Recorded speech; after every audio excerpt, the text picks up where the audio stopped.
Hello friends, welcome to Ansh vlogs. ఈరోజు నేను చూపించబోతున్నాను మీకు రవ్వ లడ్డు రెసిపీ.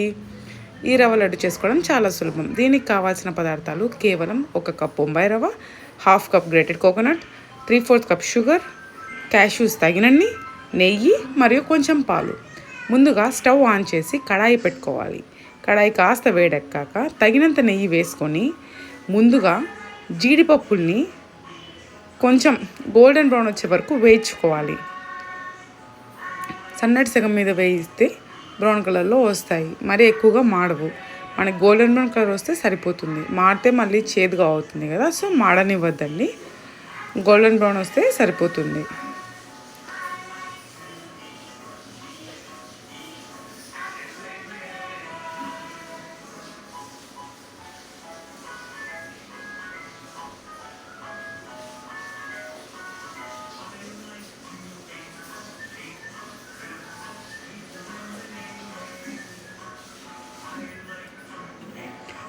చూడండి, మనం చాలా సన్నటి సగం మీద వేయించుకున్నాం కాబట్టి మంచి కలర్ అయితే వచ్చింది, ఎక్కడ మాడిపోకుండా.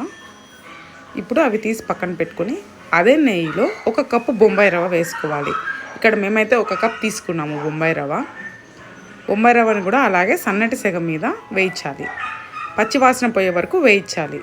ఇది ఒక 5 to 6 minutes వరకు పట్టొచ్చు, నో ఇష్యూ. బట్ మాడనివ్వద్దండి, మాడితే సేమ్ చేదు వచ్చేస్తుంది. సో సన్నటి సగం మీద బాగా కలుపుతూ వేయించుకోండి. కలపకుండా పెట్టేసామంటే మాడిపోతుంది. ఇలా చూపించిన విధంగా అప్పుడప్పుడు కలుపుకుంటూ సన్నటి సగం మీద వేయించుకోండి.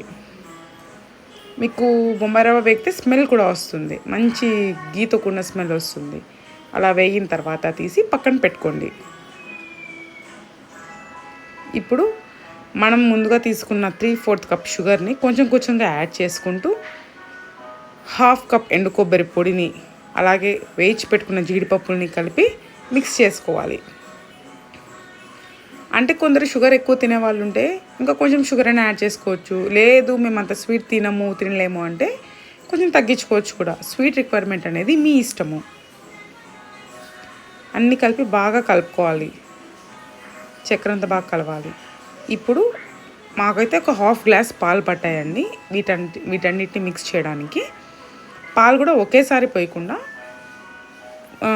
కొంచెం కొంచెంగా వేస్తూ కలుపుకుంటే బెటర్. అలా అంటే మనం చెక్ చేసుకోవాలి, మనం లడ్డు ఫామ్ అయ్యేందుకు కన్సిస్టెన్సీ వచ్చిందా లేదా అన్నట్టు చెక్ చేసుకుంటూ మిల్క్ తగినన్ని వేసుకొని కలుపుకోవాలి. చూస్తున్నారు కదా, ఇలా అయితే మనం ఇక్కడ చూపించినట్టు కలుపుకోవాలి.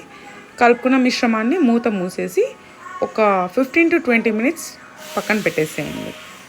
తర్వాత ఇప్పుడు మళ్ళీ ఒకసారి బాగా కలుపుకొని, అంటే ఒకసారి మళ్ళీ మిక్స్ చేసుకోవాలి కదా, మనం పాలు వేసాము, చక్కెర వేసాము, బాగా మిక్స్ చేసుకొనేసి ఉండలు కట్టుకొనేసి నెమ్మదిగా, మరి అవి విడిపోకోకుండా నీట్గా ఉండలు కట్టుకోవాలి నిదానంగా. ఇది కొంచెం టైం పడుతుంది, బట్ నో ఇష్యూ, ఈజీగా అయిపోతుంది. అలా అన్నీ ఉండలు కట్టుకుని పక్కన పెట్టేసుకుంటే ఎంతో టేస్టీగా ఉండే రవ్వ లడ్డు సిద్ధం. చూస్తున్నారుగా ఎంత బాగున్నాయో, టేస్ట్ అయితే అదిరిపోతుంది. So give it try once. మీరు కూడా ట్రై చేసి ఈ రెసిపీ ఎలా వచ్చిందో మాకు కామెంట్స్లో తెలియచేయండి. మీకు ఈ వీడియో నచ్చినట్టయితే లైక్ చేసి, షేర్ చేసి, సబ్స్క్రైబ్ చేయండి.